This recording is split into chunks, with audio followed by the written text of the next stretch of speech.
নমস্কার, মিকি ও মাম্মা ডেইলি লাইফে আপনাদের স্বাগত। কালকে সন্ধ্যাবেলায় চলে গেছিলাম মিকির একটি বন্ধুর জন্মদিনের পার্টিতে।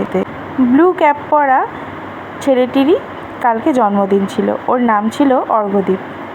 এখানে বাচ্চারা সব কেক কাটিং করছে, তাই জন্যই ব্যস্ত। বাকি ভিডিওগুলো আর তুলতে পারিনি কালকে। পরের দিন সকালে বানিয়েছিলাম চিলি চিকেন। চলুন রেসিপিটা দেখে নিই। আদা, রসুন, কাঁচা লঙ্কা আর গোলমরিচ দিয়ে একটা পেস্ট বানিয়েছিলাম। চিকেনগুলোকে ভালো করে ধুয়ে নিয়ে ওগুলোর সাথে নুন, লঙ্কার গুঁড়ো আর পেস্টটা দিয়ে মিশিয়ে নেব। সাথে দেব vinegar, soya sauce, red chilli sauce এবং কেচাপ। চিলি চিকেনটা একটু মিষ্টি মিষ্টি হয় বলে বাচ্চাদের ভীষণ প্রিয়, আর একটু সফট হয় বলে এটাতে ওদের খেতেও সুবিধা হয়। একটু শাহি গরম মশলাও এটার সাথে মিশিয়ে নেব।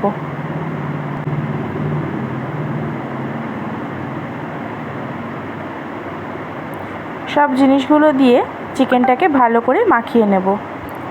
আমি এর মধ্যে 2 চামচ কর্নফ্লাওয়ার এবং 3 চামচ ময়দা আর একটি ডিমও দিয়েছিলাম, বাট আমি সেটার ভিডিও তুলতে ভুলে গেছি।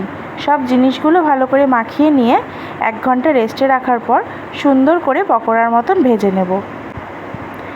পকোড়াগুলো বেশি কড়া করে ভাজার প্রয়োজন নেই, মোটামুটি একটু ভালো করে ভেজে নিলেই হবে। সাথে কুচিয়ে নেব কিছু সবজি, ক্যাপসিকাম, পেঁয়াজ, রসুন, আদা এবং কাঁচা লঙ্কা। রসুন আদাটা যদি একটু কুচিয়ে নেওয়া যায় তাহলে মুখে পড়লে চিলি চিকেনে খেতে ভালো লাগে। তেল গরম হওয়ার পর রসুন, আদা, কাঁচা লঙ্কাটাকে হালকা ব্রাউন করে ভেজে নেব। তারপরে দিয়ে দেব ক্যাপসিকাম ও পেঁয়াজটা।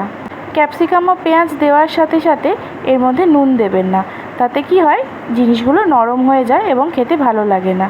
একটা সস রেডি করব, তার জন্য নেব tomato sauce, ketchup, red chilli sauce আর ডার্ক সয়া সস, আর নেব হাফ পাতিলেবুর রস।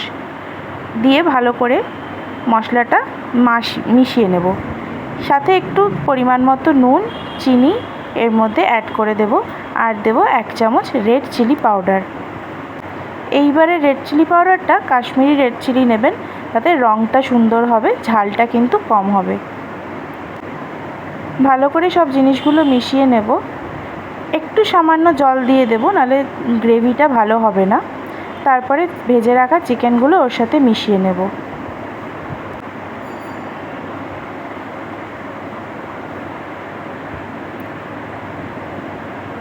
একটু জল দিয়ে দেব, যতটা পরিমাণ লাগবে। এরপরে কর্নফ্লাওয়ারটাকে ঠান্ডা একটু জলে গুলে ওই স্লারিটাকে মিশিয়ে দেব চিলি চিকেনের সাথে।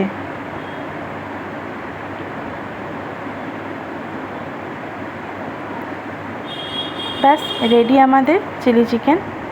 ভালো লাগলে ভিডিওটি একটি লাইক করে দেবেন। আজকের ভিডিওটি এইটুকুনি।